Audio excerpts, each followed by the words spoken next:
سلام طعني هبلنا كورات تختاتلتي مايلي حميدة إنه لما أنت دما ناي ودب حوحات سمنا مجلسي حيزركم مسألهو اسكام بترشم سنة خم تكاتلو بعال ملو تصفيم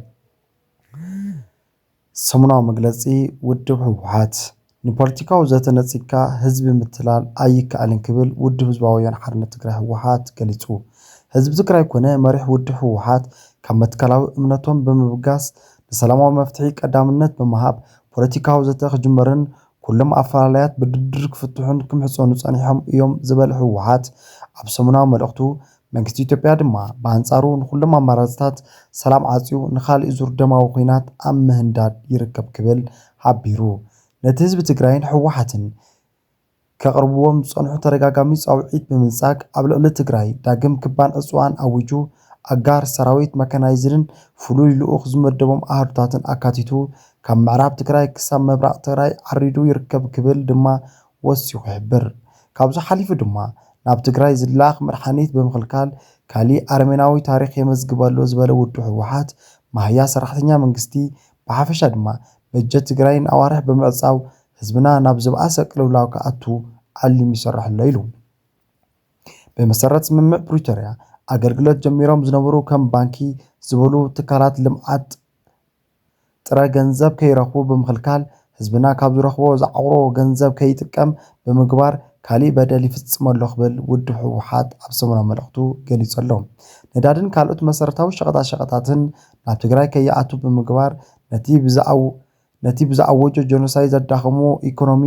ዝበኣስ ንምድቓቕ ይሰርሕ ኣሎ ክብል ድማ ውድብ ሕወሓት ከሲሱ ካብዚ ሓሊፉ ድማ ህዝቢ ትግራይ ብዘይ መረበት ኣትሪፍካ ንምብታን ዘሕጋዊ ውሳነታት ይውሰን ኣብ ልዕሊ ሰላማዊ ህዝብና ደብዳብ ድሮን ይፍጽም ዝወደቦም ዕጡቃት ኣምሓሩ ኣብ ልዕሊ ህዝቢ ትግራይ ኩናት ይኸፍትውን ኣለዉ ይብል ውድብ ሕወሓት ወሲኹ ከም ዝሓበሮ መንግስቲ ኢትዮጵያ ከምዚ ዝበለ ካልኦት ፀረ ህዝብን ተግባራትን ተጸሚዱ እናሃለወ ህዝቢ ንምትላልን ንምጭባርን ግን ምስ ውድብ ሕወሓት ሕቡእ ድርድር ይካየድ ከም ዘሎ ብምምሳል ብዕስዋት ሰራዊት ማሕበራዊ ሚድያውን ካልኦት ሚድያታትን ኣቢሉ ናይ ሓሶት ወረ ኣብ ምዛሕ ይርከብ ህዝቢ ትግራይ ኮነ ሕወሓት ኣብ ዝኾነ ይኹን እዋናዊ ኩነታት ንሰላም ዝርብን ቁርባት ምዃንና ብዕልና ገለጽና ጸኒሕና ኢና ሕዚ እውን መትከላዊ እምነትና ሰላም እዩ ሰላም ዝመጽእ ድማ ሓቀኛ ተበግሶን ተግባርን እምበር መታለሊ ኣጀንዳ ብምዛሕ ኣይኮነን ክብል ውድብ ሕወሓት ሓቢሩ ስለዚ መንግስቲ ኢትዮጵያ ኣብ ትግራይ ኮነ ካብ ትግራይ ወጻኢ ዘሎ ፖለቲካዊ ሕቶታት ህዝቢ ብሓይሊ ምጭፍላቕን ምንብርካኽን ከም ዘይከኣል ፈሊጡ ናብ ሓቀኛ ፖለቲካዊ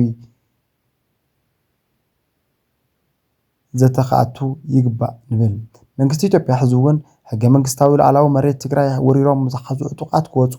ኣብ ትሕቲ ወረርቲ ዘሎ ህዝብና ሓራ ክወፅእ ዝተዘመዛበሉን ዝተሰደዱን ወገናትና ውሕስኖም ተሓልዩ ናብ መረበቶም ክምለሱ ኣብ ትግራይ ዝተኣወጀ ዕፅዋ ብምልዓል ብሓፈሻ ድማ ንኻልእ ዙር ደማዊ ኩናት ዝድቀስ ዘሎ ነጋሪት ኩናት ጠጠው ኣቢሉ ናብ ሓቀኛ ፖለቲካዊ ዘተኸኣቱ ይግባእ ካብዚ ሓሊፉ በብመዓልቲ ብዝለዋወጥ ናይ ምትላል ኣጀንዳ ጸሚድካ ህዝቢ ትግራይ ንምጽናት ዝግበር ምንቅስቓስ ብጽንዓት ከም ንቃለሶ ክፍለጥ ይግባእ ኣብ ውሽጥን ወጻእን ትነብር መላእ ህዝብና እዚ ኮነ ተባሂሉ ብመንግስቲ ኢትዮጵያ ዝነዛሕ ዘሎ ሓሶት ህዝቢ ትግራይ